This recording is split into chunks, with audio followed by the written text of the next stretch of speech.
Hello, this is the second lecture on rhetorical analysis. In the previous lecture, we looked at visual texts and used your rhetorical terms from your textbook in the To the Student section to analyze ethos, pathos, logos, also audience, author, text, structure, purpose, and research. So now we're going to be trying out those same terms, but we're going to be applying them to the Kellogg article, and this will be an example of what you need to do with your academic article when you start writing your next paper, the next new paper, which will be your rhetorical analysis of your academic article that you'll select based on the major you have, the major you have or the discipline that you're interested in pursuing. So what I'll do is show a PDF and that I've annotated with the rhetorical terms kind of marked up in it. And you'll be able to see that. So think of this exercise as a model for how you will annotate your academic article, and it would be very, very advantageous for you to actually print out the article and make the kinds of notes that I've made on this PDF. And for the example, I'm using the Kellogg article, which you're already very familiar with, having written your summary paper over it. So let's get started. I think I will start with the author and audience, and then we'll talk about ethos, pathos, and logos a little bit later. So I tried to write in different colors and highlight in different colors to keep things consistent. So here we see the first page of the article, and I've made most of my annotations on this first page, but you would annotate a lot more of the article when you're actually doing it for your paper. So let's start with the author. I looked up Ronald T. Kellogg. Let me get my pointer here. Here I've said, I searched for the name in quotation marks, and I found that he's a psychology professor at St. Louis University. So his research focuses on attention, memory, and cognitive processes in writing.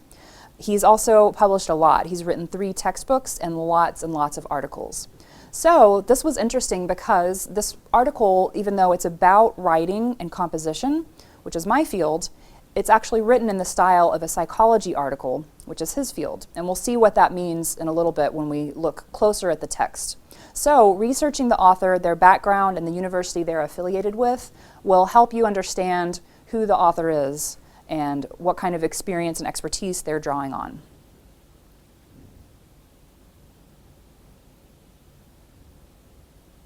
Okay, so let's also think about the audience.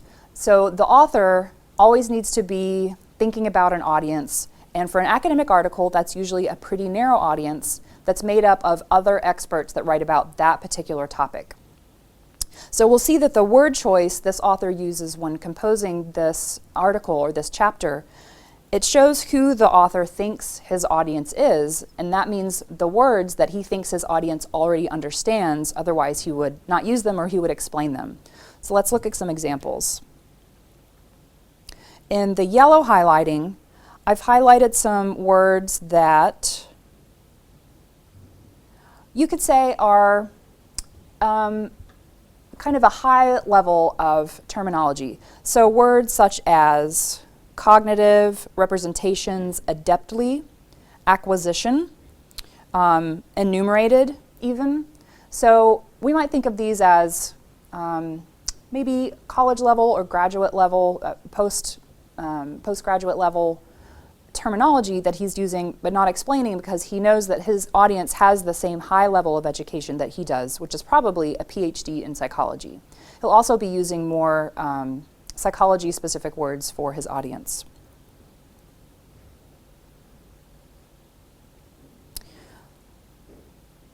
Also, looking at author and just generally the types of words that he chooses to use.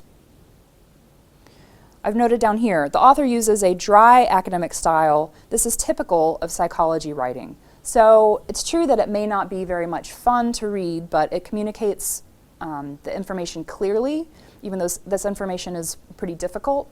And I should back up and say it's clear to his intended audience, which is other psychologists. Or, since this is part of a book about expertise, maybe a broader audience than only psychologists, but that's who he's used to writing for. So by dry, I just mean doesn't sound very emotional or exciting, has a lot of those polysyllabic words that make it kind of a little bit more difficult to get through. But again, he's writing to people with PhDs. So just looking at an example and kind of reading out loud to hear the tone and what it sounds like, he starts in the defining section saying, defining expertise in writing is difficult because the task is ill-structured and because the types of text generated by professionals are so varied. An expert in chess successfully checkmates the opponent and the allowable moves of the game are defined clearly. By contrast, the writer's task is poorly structured with multiple goals that are described in very general terms, etc.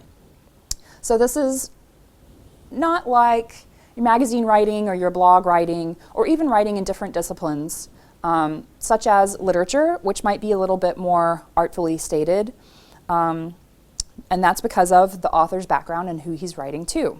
So I've labeled this as something about the author that if I were writing, say, a paragraph in my rhetorical analysis about the author, I could talk about that in terms of the way that the author writes. But it's also about audience, it's also about text, it's also about his ethos.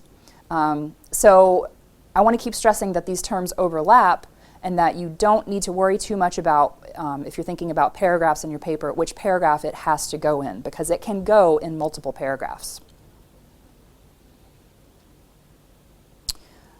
Let's talk about the purpose of this particular text. I should note that this chapter is a chapter of a larger book that's about expertise. So it's going to be different from a lot of the texts that you'll be choosing from and probably the one that you'll be analyzing, because it's not itself a work of original research. He cites many other scholars' original research, but this is more of a summary of lots of other people's research, or it's a review of the literature about writing expertise. So his purpose is going to be different than a lot of the articles that you'll be reading, where the purpose is more to talk about original research and make an argument that their findings were correct and important. So in pink and underlined, I've highlighted words that are in his very first paragraph, which in your article you may find in the first paragraph, but probably it's going to be a little bit later in the introduction. So words such as define, explanation, or in verb form, explain, enumerate, explore, discuss, comparison, and contrast. And what I want you to notice about these words are that he's explaining what his purpose in the article is very explicitly. So define, explain, enumerate, explore, discuss, compare, and contrast. He's basically told you what his purpose is there, which makes it easy to identify. It may not be that clear-cut in other articles, but it might be. If you look closely, you might be able to find those words in the introduction. Also, if we think about this as relating to structure as well as purpose, his structure is outlined in his first paragraph. He's basically giving us a roadmap because he does use words like final and saying this chapter will.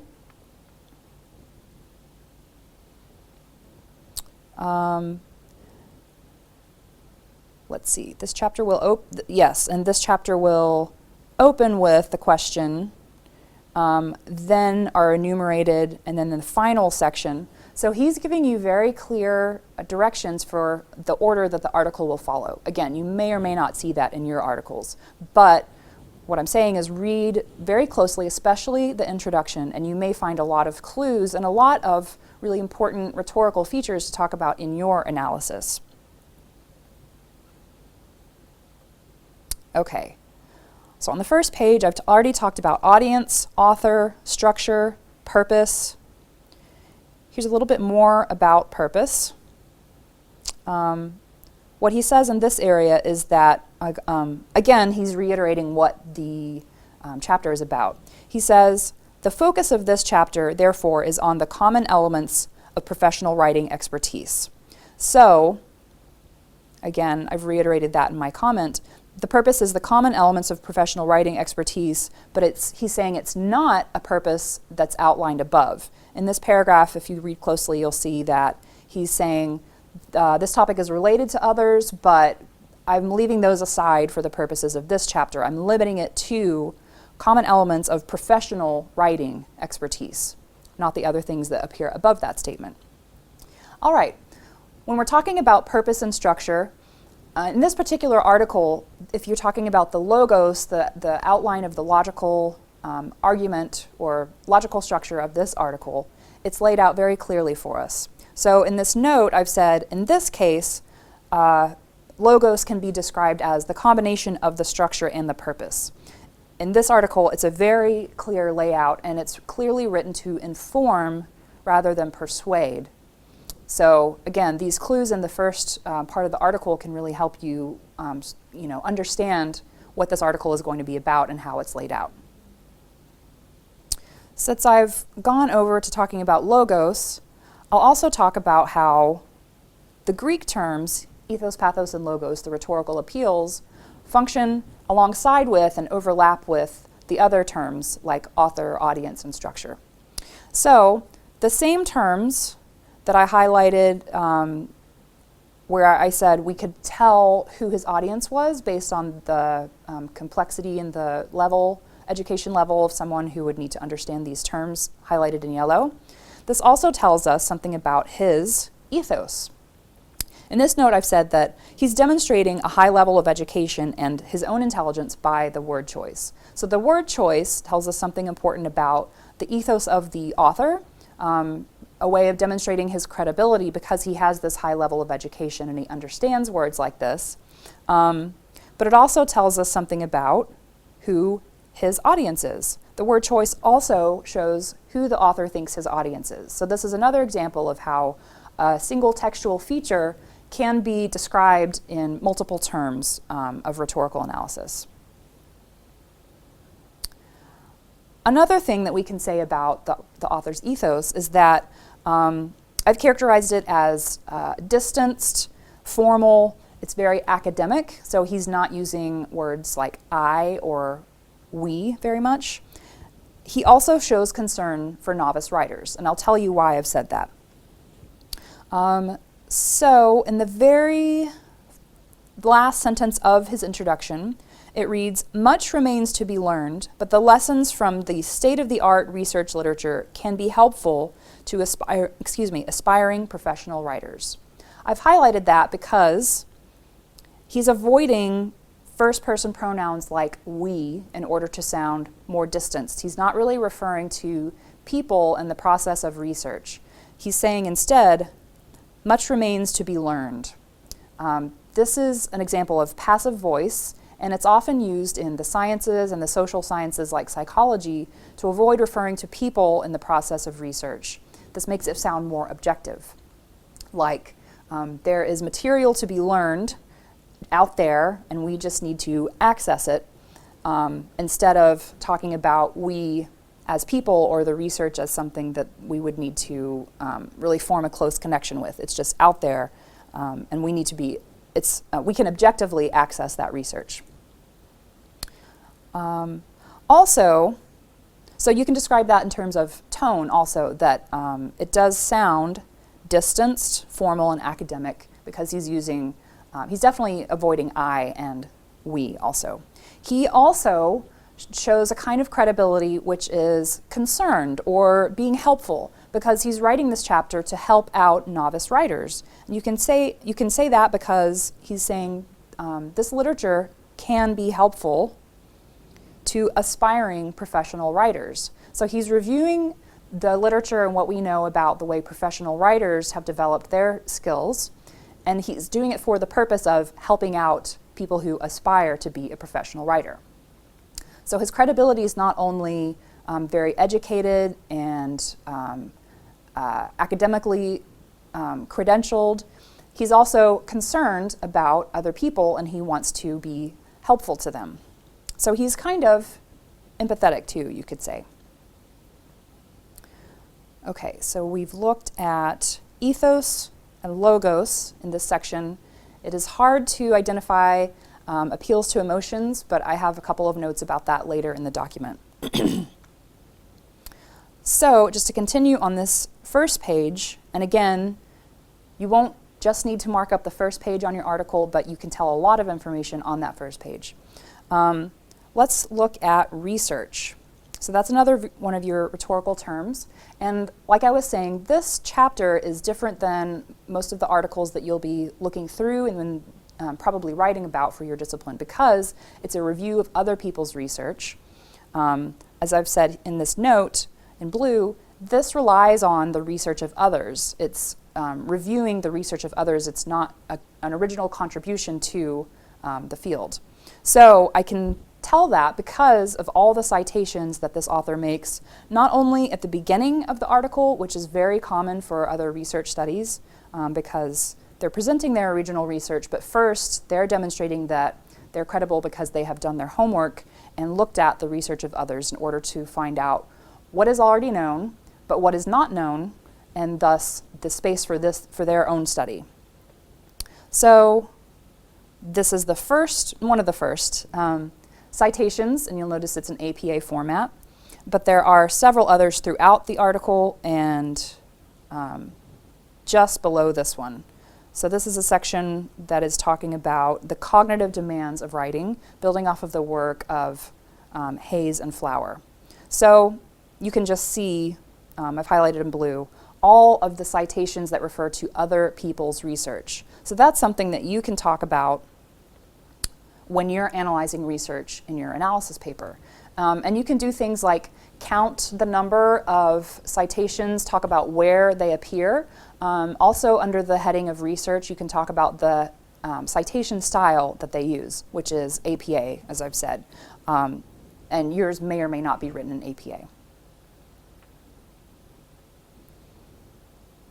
Okay, I'll go down a little bit, and I've just annotated the article or the chapter in terms of text down below because I had more space. But on this page, you can also see some important features of the way that the text is organized. And I talked about this in the lecture about summarizing this text and how you could kind of tell how it was itself organized. So when you're talking about the text itself, you can analyze things like the formal features, including headings, subheadings, and sub-subheadings, because these are differentiated by font changes. And the fonts and the headings in your book may look slightly different, excuse me, from this copy, but they should be differentiated by different fonts because they signify different layers of the hierarchy of these sections. And again, you can also refer to this when you're talking about the structure of the article, because you can tell things about the structure based on the formatting of the actual words on the page. Excuse me. So just to talk about that for a little bit, you can see in this section that the major sections of the article are, in this page, just plain bold font. But there are subsections under those major sections that are in bold and italic. A little bit farther down, this is another section that's marked by bold and italic, but under that you have a subsection that is not in bold, it is in all caps. And again, the fonts may differ on your copy, but this is a textual feature of the article that can be talked about either in terms of structure or text.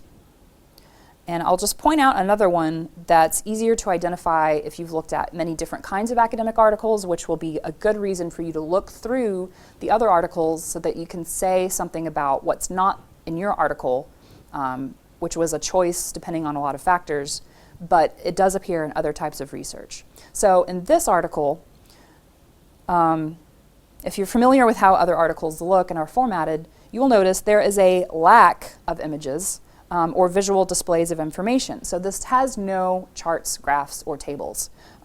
It's not reporting on numbers. It's not reporting on large amounts of quantitative data that you would need to display in charts or graph form. It is text only.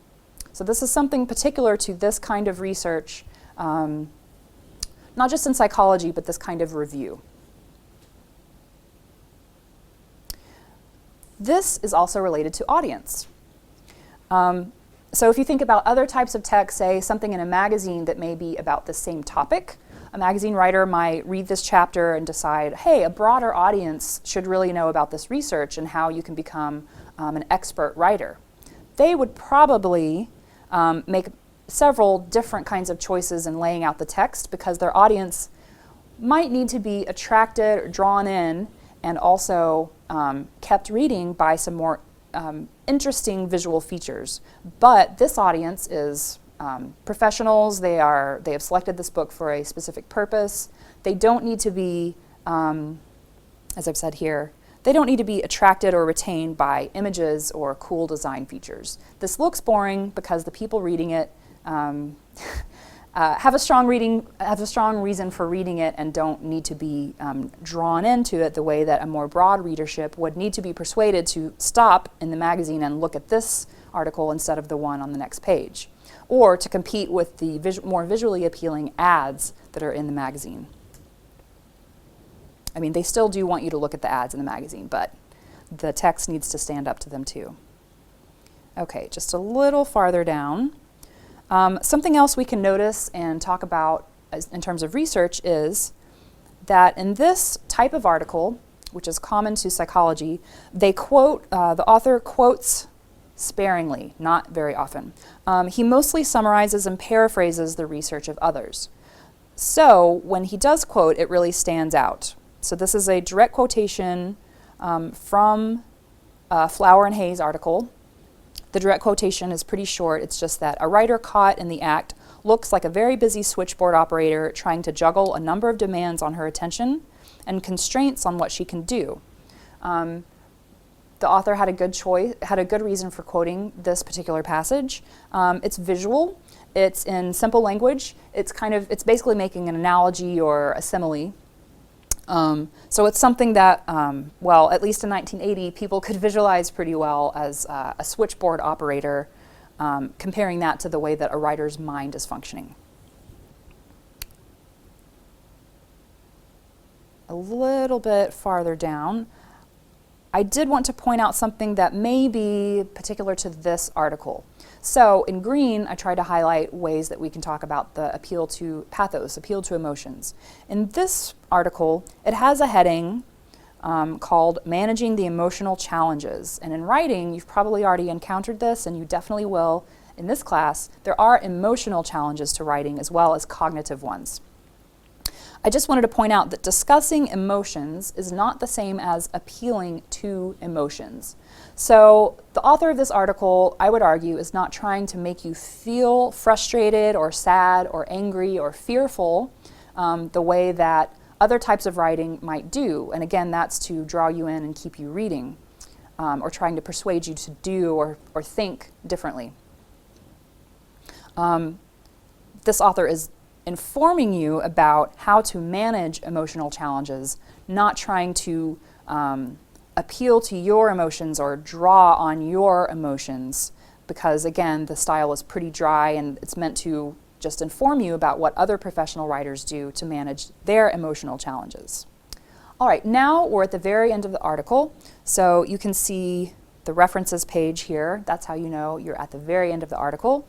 And I'll talk about the references in just a second. But I wanted to go back to the pathos appeal, or lack thereof. So I talked about, in terms of ethos, the fact that the author is kind of empathetic and displaying like a helpful credibility, or a helpful character. Maybe we can talk about it more easily in terms of character, that he wants to communicate in a very subtle way to his readers that he's trying to be helpful to them. He wants to educate them so that they can be better at something that they care about and that's important. You can also describe that in terms of pathos. So the very last sentence or phrase of the article, I'll read the sentence here. He reiterates, like he did in the introduction, much remains to be discovered about the skills of professional writers, and longitudinal studies of their development would be particularly informative. He's saying that long-term studies of how writers develop would help us understand more that we don't yet about how writers get better at their craft. But he then refers to his audience here albeit indirectly. Those aspiring to the role of professional writers can learn from the findings reviewed here. And my note about that is, if I were describing the appeal to emotions or values in this article, I might say, perhaps he's appealing to the reader's feelings of potential, encouraging readers to feel empowered. So that might appeal to an emotion in the reader of kind of positivity, or the potential of feeling that you can get better at something. So in academic writing, the ethos of the writer is going to be, once you know what to look for, it can be very powerful. And the logical structure, the appeals to logic are very prominent, because academics and scholars feel like you should be persuaded by logic rather than emotions so much. But if you think about, if you read carefully and think about how is the reader trying to, how is the author trying to make the readers feel something on an emotional level, you might be able to find some appeals to pathos. Okay, going back to research, we can think about that as we're in the references section, where the author has put all the citations that he made in text. So we have the in-text parenthetical citations, and then the works cited, or the references, or the bibliography section, where he lists all the full information. And the rhetorical purpose of having both of those types of citations is that as you're reading along, you come across a parenthetical citation. It says Flower and Hayes, 1980. You can go to this list, and based on the way that that citation is formatted, with Flower and Hayes, 1980, right there on the page for you, you can scroll down and find that exact language, those words, at the very beginning of this citation. And in APA, you have just the last name and then the first initials of the authors. And importantly, right after that, you have the date. This is because in APA type research, like psychology and sociology, political science sometimes, maybe history, the currency, or the recency of the research is more important than it is in research, say, in literature or art or music. In that kind of research, knowing who the author is very specifically, so having the last name and the first name, and then the title of the work, is more important, because how recent the research is not as critical in the humanities. If you're familiar with MLA citation style, you know that the date is one of the last elements, and you do have the full name of the author. So these are some rhetorical reasons why citations are structured the way that they are. So we're thinking about research, and I just wanted to point out, I counted, this chapter has 80 works that it cites. 80 mostly articles, different texts that it relies on to give a full account of the way that professional writers write. And again, it's APA citation method. This is what psychologists use, because APA stands for American Psychological Association. Whoops. I don't know what I did there, but I will turn that around. And just one more last comment. In past classes, students have noted that an author will cite their own work sometimes. Maybe that makes them seem egocentric or selfish, or it struck those students as kind of odd. But I just wanted to point out, it's very common for scholars to cite their own work, because they have a very particular expertise on a narrow topic, and maybe, or probably, no one else is publishing that exact kind of work. So this author was probably solicited by the editors of this particular book, because he is the expert on a very narrow field of research, but also knows the broader field because he's written so much about this topic, professional writing expertise. So he kind of has to cite his own work, and you can see him here. Kellogg RT, so that's 1, 2, 3, 4. 4 of his previous works that he's cited, and that's okay. That's not unusual. That doesn't mean that he's an egomaniac or anything. It just means that his work has actually been the most important work on some of these topics. You can also, if you're kind of looking into the background of the author, you might check the works cited or the references page to see the titles of the previous texts that this person has published, and you get an idea of their background. So, for example, Dr. Ronald T. Kellogg has published, his most recent one was in 2001, Long-Term Working Memory in Text Production. And the journal was Memory and Cognition. So you can see that that's what his background is in and the kind of research that he has published, even though this particular chapter is not his own original research. So, the important points to take away from this are that it will be very helpful for you to print your article out after you've chosen the article that you want to do your rhetorical analysis on. Well, first, it will be helpful for you to look through all of the articles so that you can make an educated decision. You're probably going to want to choose the one that matches up with your major, but like I said, it's helpful to see what other types of research looks like, the way that it's structured, so that you can know what's not in your article. So do that, and then print yours out. Don't just read it on your computer screen. Print it out, make the kind of annotations that I've made here, but throughout the article, not just at the beginning and the end. Although the beginning and the end are probably the most important sections for you. And in the class, you'll be starting to make your first attempt at rhetorically analyzing your article. You'll be able to collaborate and share ideas with your classmates. Although, of course, I want you to write everything that you're going to be turning in on your own, so that you're not collaborating too closely or, in a way, plagiarizing from your classmates. So for the activities leading up to when you turn in your paper, it's fine to swap ideas and help each other zoom into the important points of a text related to a rhetorical feature. But then when you actually go to write it, I want you to do that independently. So that closes the second lecture on rhetorical analysis, and I look forward to reading those papers.